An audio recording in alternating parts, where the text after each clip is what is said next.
Hi everybody, and welcome to another 180 Markets Weekly Wrap. Well friends, we are always looking at the market through the lens of trying to find themes.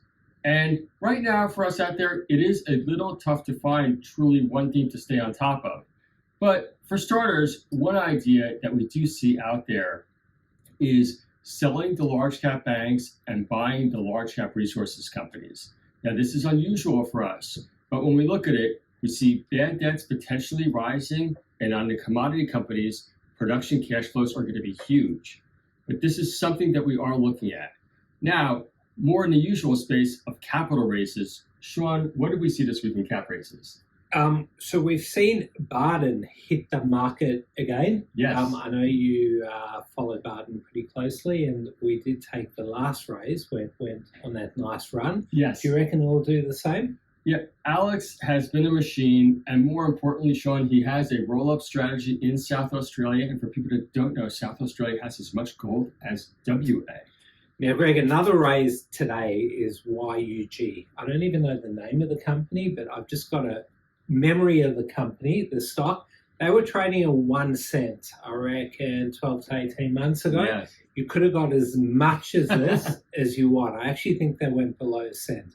And big shout out to Patar. He's got his everything in order there. That's right. They're raising money at 9.5 cents. So yeah, well done to the boys at CPS who backed this, and Patar. Only a 3% discount, Shaun. That's right, and you know that there's strength in the raise where there's not a big discount. I want to talk about a raise from last week, Arafura, ARU. This one's a trading special. A lot of traders get in and out because there's so much volume. Now, I think a lot of people made money shorting the stock because they announced their FID. Yes. And in that announcement, I think people worked out that they were going to do an equity raise. And the next day, they did it. So on the day of the announcement, the stock hit, I think, 33.5, and there was constant selling. So people that can work out these little things can beat the market. Definitely wasn't me. I was thinking the opposite. But yeah, massive raise. I think 300 million or something at 26. Between friends. They're holding up. They're holding up. They're trading at 27 today. Everyone's got their stocks. So yeah, Gina's gone big again. And well done, Daryl. Well done, Daryl. And yeah, hopefully good things to come. Yeah, Greg. Yes. You mentioned the theme of the banks, and banks do have a big impact on our market here. Yep. So you see like Commonwealth and all that falling, and everyone's asking why our market's underperforming, and that's the reason. Exactly. But let's look at a positive theme, and that's defense. Okay. Now, you mentioned before there's some big billion-dollar defense companies. Yes. And rightly so that they're doing well. Now, our market has got a few micro-cap defense stocks. That Tell us about them. Well, yeah, so I'm going to mention a few. 1,4-D has led the sector. Okay. And then there's HTG did a raise this week and got a pump. They're all getting big pumps. There's certain groups that are behind them, but take a look at this micro one, 1TT. 1TT. They raised money at 0.1 this week, but what was alarming were the amount of broker options that were given to the broker.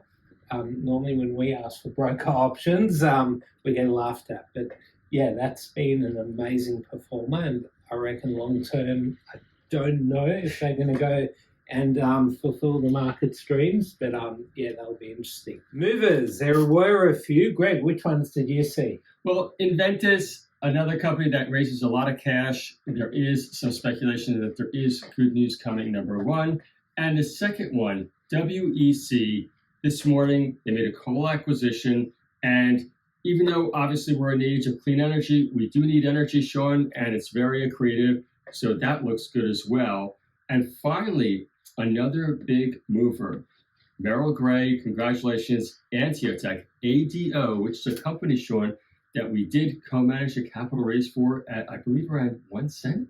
Correct. It was actually 1.5, but yeah, but what was so good about that is the options that it came with. Now, they did come with 3.5 cent options, and at the time we thought, okay, if we get 2.5, 3 cents, we'll be happy. but the shares hit 4.5 cents. So That's right. that was a great Ignite equity capital raise, and hopefully it keeps going up. And that's what happens when you have a company that is small, that does perform, has a breakthrough in technology, and that is how you can make money. So we actually forgot about our options, and then we went on our options dashboard. I hope everyone's using it because it is getting pretty popular and a great way of storing your options. All you do is you go on there and you get your reminders, and it's great. Now, just another little theme, I know we've gone over time, is these IPOs that are listing now, they're getting a lot of press before and a lot of ramping before. It is a bit of a sign of the times that certain people are back on Twitter and X and full on pumping these stocks, and they're opening up quite a lot. K-Tech was one. Yeah. There was some others, BAK and KOA, but just be careful, people, because there's a lot of pumping and dumping going on again. So these IPOs, you've got to look into them properly if you're going to hold for the long term. There's been quite a few that are really opening high and hard to justify the valuations. That's right. I think that's a wrap. We've gone over time. That's right. But have a great weekend. Big night at the G tonight. Go the Blues. Let's see what happens there.